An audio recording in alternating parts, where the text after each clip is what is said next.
study about human digestive system.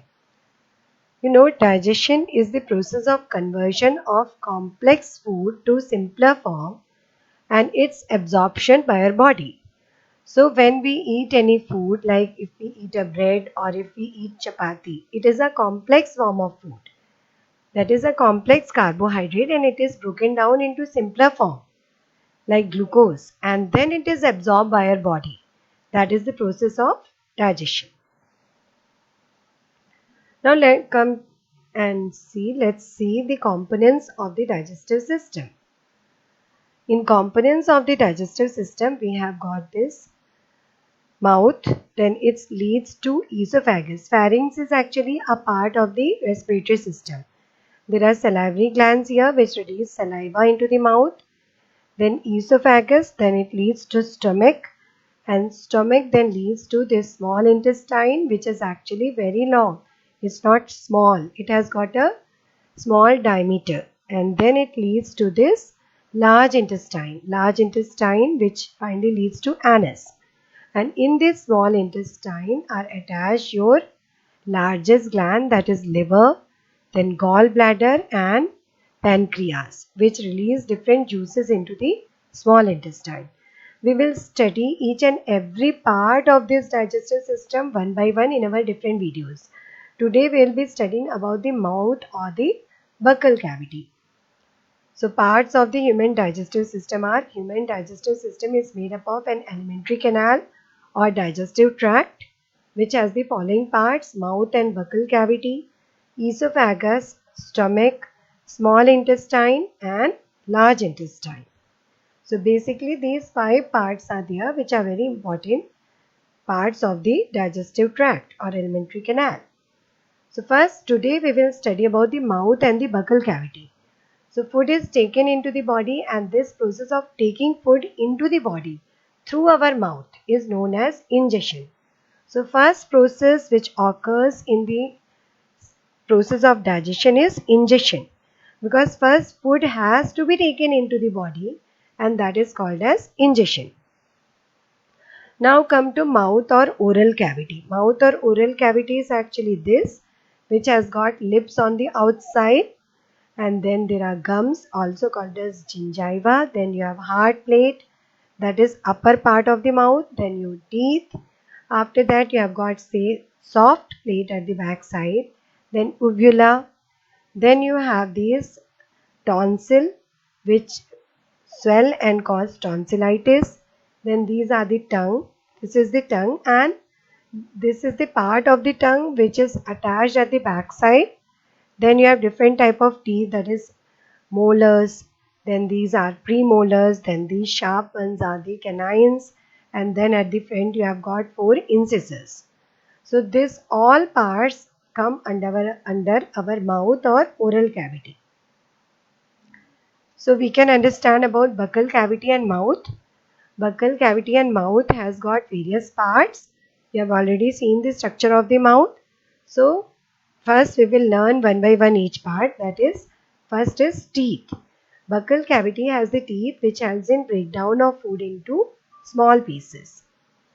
Now come to teeth anatomy. In the teeth anatomy you can see this is the structure of our teeth. So teeth is having first this crown at the top which is visible to all of us, and at the bottom there is root. Now crown is covered by a thick part which is the hardest part of our body, that is called as enamel. It's very difficult to break this enamel. Then after that there is this pulp where blood vessels are present, and then it leads to the root. In the roots there are nerves present.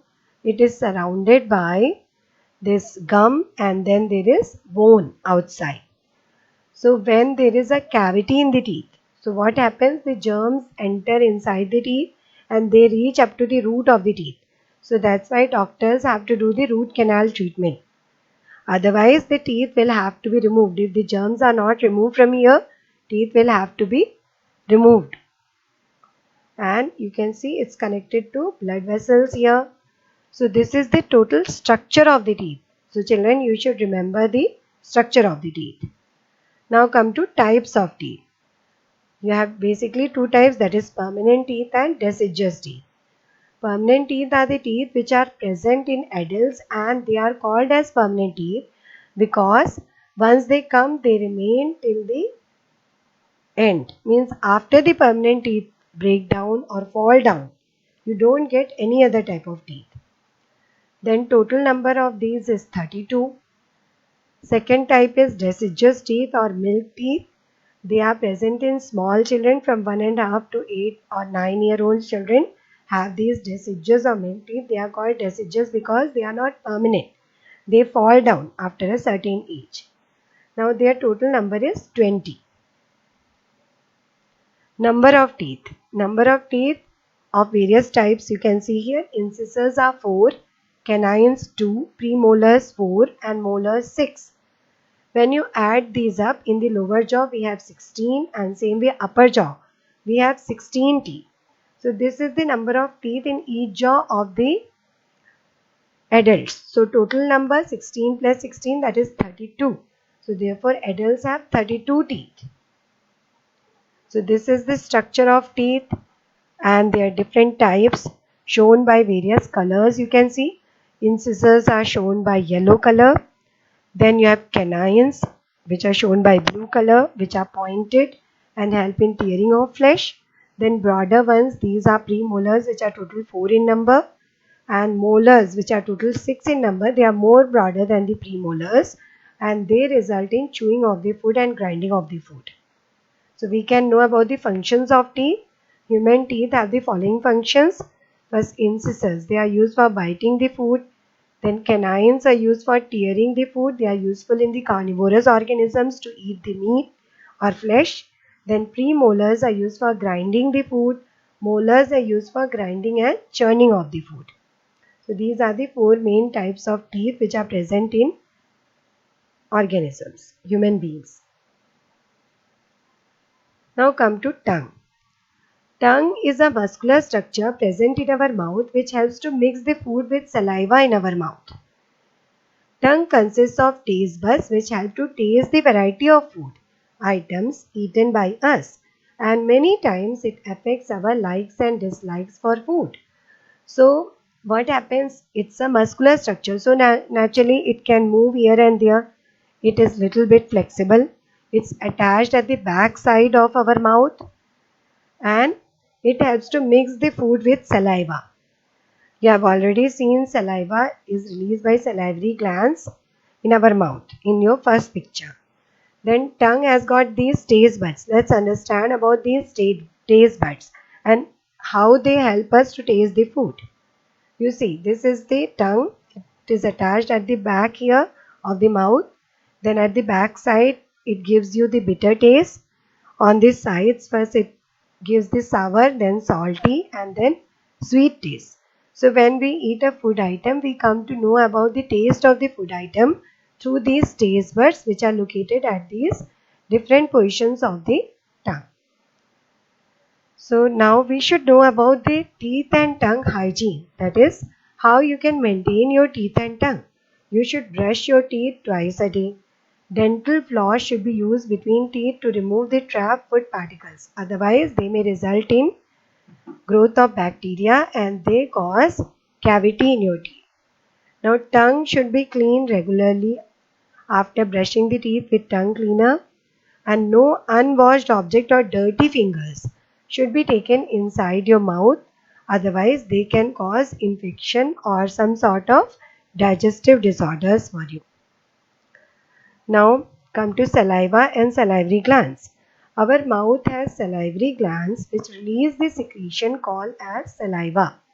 This saliva has the enzyme which is called as salivary amylase that helps to break down the starch into lactose in the mouth.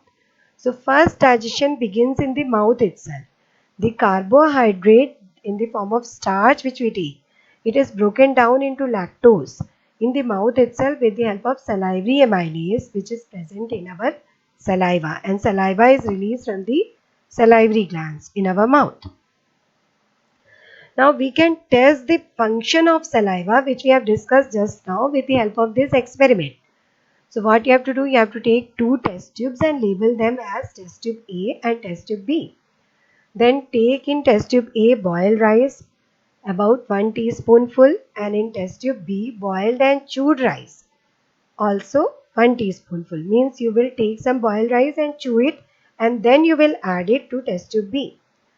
Now add 3 to 4 ml of water in both the test tubes A and B.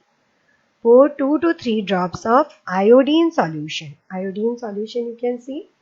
Iodine solution, which may be diluted iodine, in both the test tubes A and B. Now what you will do? You will observe the change of this effect of saliva on starch. So you will see that test tube A shows blue-black color when saliva is not present here and you have added only iodine solution. So it shows that starch is present in the boiled rice, while test tube B shows no color change.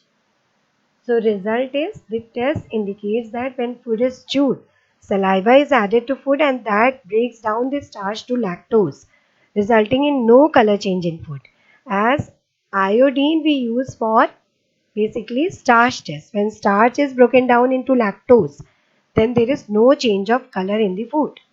So I hope you have understood today everything about your buccal cavity. You have gone through all these slides and you have understood about the buccal cavity.